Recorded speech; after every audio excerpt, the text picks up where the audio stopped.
Elle aide une grand-mère dans la rue sans savoir que cet acte allait changer sa vie à tout jamais. Les histoires de MS Diva. Dans un petit village reculé au cœur de l'Afrique centrale, nommé Bofali, les chemins étaient faits de terre rouge, les maisons entorchies, et la vie y était dure mais pleine d'espoir. C'était un matin gris de saison des pluies, le ciel lourd menaçait de s'ouvrir, et les enfants n'avaient pas encore quitté leur case pour l'école. Amina, une jeune fille de 13 ans, marchait pieds nus dans la boue, un vieux panier vide sous le bras. Elle allait chercher quelques ignames au marché avant la fermeture. Elle était fine, les cheveux tressés serrés contre son crâne, ses vêtements râpés mais propres. Fille d'un père disparu à la guerre et d'une mère lavandière, elle aidait à subvenir aux besoins du foyer comme elle le pouvait.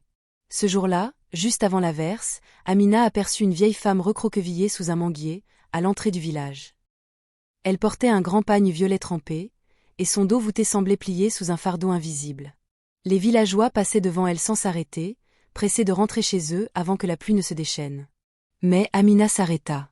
Elle s'approcha, doucement, et tendit la main. « Grand-mère, vous allez attraper froid. Venez, je vous emmène chez moi. » La vieille femme leva des yeux troubles vers elle, surpris, presque méfiant.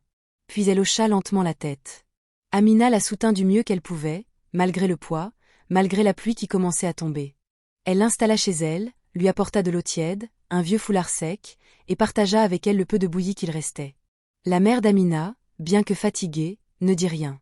Ce soir-là, elles dormirent toutes les trois dans la même pièce, sous la moustiquaire trouée. Le lendemain matin, la vieille femme n'était plus là. À sa place, sur la natte, se trouvait un petit sac en cuir, usé mais intact. À l'intérieur, une lettre, écrite d'une main tremblante, et une petite bourse remplie de pièces d'or brillantes. « Petite Amina, ton cœur pur a percé la nuit de mon désespoir. Je ne suis pas une simple vieille mendiante. Jadis, j'étais la reine oubliée de ces terres, rejetée, chassée, errante. J'ai marché longtemps à la recherche d'un dernier souffle d'humanité. Tu l'as été. Grâce à toi, je me souviens de ce que je fus. Ce trésor n'est qu'un fragment de ce que je détiens encore. Va à la colline d'Elongo, au lever du soleil. Tu trouveras ton destin. » Amina, d'abord incrédule, suivit les instructions. À l'aube, elle gravit la colline d'Elongo, seule.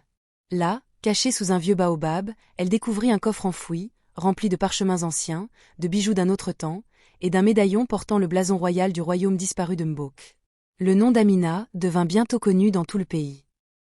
Avec les richesses et le savoir retrouvés, elle fit rebâtir les écoles, creuser les puits, et redonna vie à son village. On la surnomma « la fille du destin ». Et chaque saison des pluies, elle installait un grand banc sous le manguier, pour que plus jamais une âme âgée ne soit oubliée sous la pluie. Et Amina se souvenait toujours, ce fut un simple geste, un acte d'humanité, qui changea sa vie à jamais. Abonne-toi, like, partage et surtout mets la vidéo en favori pour ne rien manquer de la prochaine histoire.